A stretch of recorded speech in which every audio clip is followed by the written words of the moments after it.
자, 여러분 필수 개념 3번 사회운동에 대해서 한번 가보도록 하겠습니다. 사회운동. 뭐 별로 어려운 건 없고요. 그냥 뭐 의미와 사회운동의 유형 이런 것들을 잘 알아두시면 됩니다. 사회운동의 의미부터 한번 좀 가볼까요? 자, 사회운동의 의미 한번 보시면 자, 일단 다수의 사람이 혼자 하면 사회운동이 아니에요. 그래서 다수의 사람이 사회 변동을 달성하거나 혹은 저지하려는 의도를 갖고 해야 돼요. 그래서 이 사회 변동을 추구하거나 아니면 사회 변동을 막으려는 어떤 의도를 갖고 하는 지속적이고요, 조직적으로 움직이는 그런 집단 행동이다. 그래서 혼자 하면 안 돼요. 혼자 하면 안 되는 그런 행동인데, 자, 사례를 보면, 자, 뭐 있어요? 노동운동 같은 게 있어요. 노동운동. 자, 우리나라에서도 많이 보죠, 여러분. 뭐 화물연대 파업, 뭐 이런 것들 보잖아. 그래서 노동자들이 벌이는 노동운동이 있고, 또 지구온난화 이런 게 너무 심각해졌기 때문에 지구온난화를 막아야 됩니다. 라고 하면서 이제 환경단체나 이런 데서 벌이는 환경운동이 있죠. 이런 걸로 유명한 친구가 저기 북유럽의 튄베리라는 친구가 있죠. 자, 그리고 이제 독재사회에서는 이 독재를 무너뜨리고 민주화된 사회를 이뤄야겠다라고 하는 무슨 운동이 있어요? 민주화운동. 자, 그리고 이제 우리나라 일본의 식민지였는데 식민지에서 벗어나야겠다고 이제 만주로 가가지고 아니면 또 국내에서 여러 가지 활동들을 벌이죠. 이제 뭐 군사적인 활동도 하고 비군사적인 활동도 하고 그게 바로 뭡니까? 독립운동이죠. 독립운동. 또 이제 소비자들의 권익을 향상시키기 위한 소비자 운동도 있고요. 이제 넓은 의미에서 이제 사람들의 다양한 인권을 보장해야 된다라고 하는 인권운동 이런 것들이 존재합니다. 그래서 뭐 이런 게 이제 사회운동의 의미인데요. 자, 특징을 좀 한번 살펴보면 특징. 각 사회가 처한 특수한 상황에 따라서 다양한 모습으로 나타납니다. 자, 노동운동만 봐도 그래요. 자, 우리나라의 경우와 일본의 경우와 뭐 또 이제 유럽의 경우, 미국의 경우 뭐 이런 것들이 이제 노동운동의 성격이 굉장히 좀 다양하게 나타납니다. 예를 들면 유럽 같은 경우는 이 노동운동의 전통이 강해요. 그래가지고 이제 파업 같은 거 하면은 뭐 이제 프랑스 이런 데서 이제 파업 같은 거 하면은 뭐 경찰도 파업하고 해가지고 국가를 완전히 올스톱 시켜버립니다. 근데 이제 우리나라 같은 경우는 이제 뭐 그렇게까지 어떤 과격하거나 장기간의 파업을 지속하기는 또 쉽지 않죠. 이제 그게 문화의 차이가 있는 거예요. 뭐 미국도 마찬가지고, 그래서 미국에서도 뭐 이제 유럽 정도의 어떤 강한 노동운동의 모습이 나타나기는 좀 어렵습니다. 그래서 이 사회의 어떤 사회마다의 역사가 있고 전통이 있고 이어진 맥락이 있는 것이기 때문에 그래서 그 사회의 모습에 따라서 다양한 모습으로 나타날 수밖에 없다 이런 얘기예요. 민주화 운동도 마찬가지죠. 자, 우리나라 같은 경우는 이 아시아에서, 이 동아시아에서 이 민주화를 아주 잘 이뤄냈죠. 87년 이제 87년 6월 항쟁으로 이제 민주화를 이뤄냈잖아요. 87년 6월 항쟁으로. 그래서 이제 동남아 국가들이 봤을 때는 되게 부러운 거야. 동남아 국가들에서는 아직도 이제 독재의 잔재, 군부의 어떤 통치가 남아있는 국가들이 있는데 그런 데서 민주화 운동하는 사람들은 왜 우리는 한국처럼 그런 민주화를 이뤄낼 수 없을까? 이제 이런 고민들이 있단 말이죠. 나라마다 하여튼 이렇게 운동들의 모습들이 다양한 모습으로 나타날 수밖에 없다 이겁니다.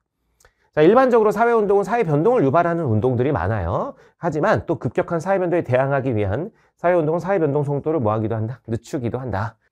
자, 옆에 잠깐 보시면 군중행동과 사회운동 요거 이제 비교가 나와 있어요. 두 개를 잘 구분해야 된다라는 겁니다. 자, 구분. 자, 둘 이상의 하는 사람들이 하는 집합적으로 하는 행동을 군집행동이라고 그래요. 군집행동. 그러니까 이제 군집행동은 이 두 개를 포함하는 거야. 군중행동도 포함하고 사회운동도 포함하는 겁니다. 이게 그래서 군중행동과 사회운동으로 나눠진다. 자, 군중행동은 여러분 어떤 거냐면 예를 들면 유럽에 유격의 과격한 축구 훌리건들이 있다고 해봅시다. 그래서 과격한 축구 훌리건들이 어떻게 해? 우리 팀이 축구를 되게 못했어. 그럼 이제 분노에 휩싸여서 경기 끝나고 난동을 피우는 겁니다. 선수와 감독을 향해서 막 술병 던지고 막 이렇게 하는 거야. 그런 게 일종의 군중행동이야. 그래서 이 군중행동은 이제 우발적으로 일어나고요. 그렇죠? 우발적으로 일어나지. 축구 지니까 야마 도른 거야. 그리고 일시적으로 하죠. 그리고 이제 비조직적이고 누가 이제 막 조직해서 한 게 아니잖아. 그리고 이제 감정적이다. 그래서 우발적, 일시적, 비조직적, 감정적으로 하는 게 군중행동이다. 그런 건 사회운동이라고 볼 수가 없어요. 자, 사회운동의 특징 잘 알아둡니다. 사회운동은 지속적으로 해야 되고요. 한 번 하고 끝난다. 사회운동이라고 얘기할 수 없어요. 그래서 반복적으로 해야 된다는 것이고, 그리고 뭔가 조직체계가 잡혀있다. 조직적으로 한다는 거야. 약간 일사불란하게 촥 이렇게 한다는 거죠. 그리고 이제 행동의 목표가 뚜렷해야 돼요. 행동의 목표가 뚜렷하다. 군중행동 같은 경우는 그냥 분노 표출이지 그게 행동의 목표가 뚜렷합니까? 그래서 군중행동과 사회운동을 잘 구분을 해두셔야 된다라는 거.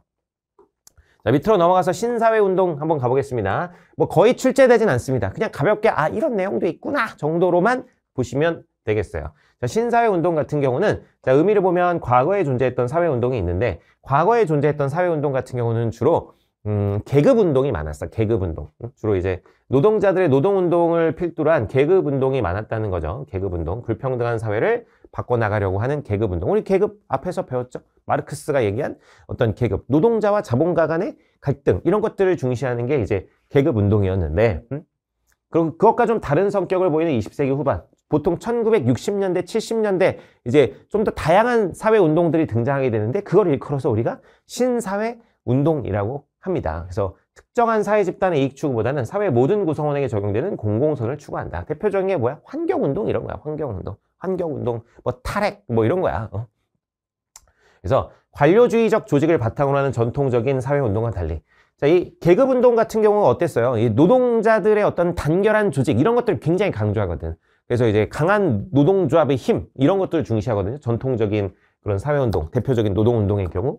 그래서 그런 것들이 관료적인 그런 조직을 바탕으로 할 수밖에 없습니다. 이 강한 노동조합의 어떤 체계가 딱 구축되어 있으니까 노동조합 위원장을 필두로 해서 쫙 이제 체계가 잡혀 있는 관료제적 조직을 바탕으로 하는 그런 전통적인 사회운동과 달리 신사회운동은 좀 더 자유롭고 다양성을 추구하는 이제 그런 운동을 많이 벌이게 됩니다. 그래서 좀 탈관료주의적 운동을 하게 된다. 그래서 기존 정치제도 밖에서 여론을 통해서 국가는 사회에 영향력을 행사하고자 한다.